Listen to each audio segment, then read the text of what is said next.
Today we have the 2016 Mercedes-Benz E-Class. This vehicle has done just under 76,000 miles. It has an automatic transmission and a diesel fuel type.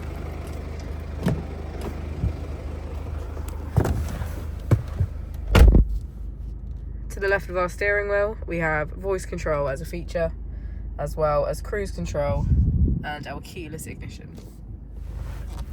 Moving on to our screen, we can access navigation, radio, media, smartphone integration, and our vehicle settings. If we put the vehicle into reverse, we can see that it comes with a parking camera with front and rear parking sensors.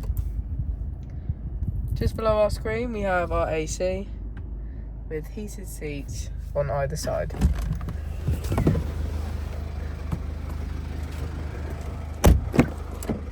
As we go into the back of the vehicle, we can see that it has a full leather black interior.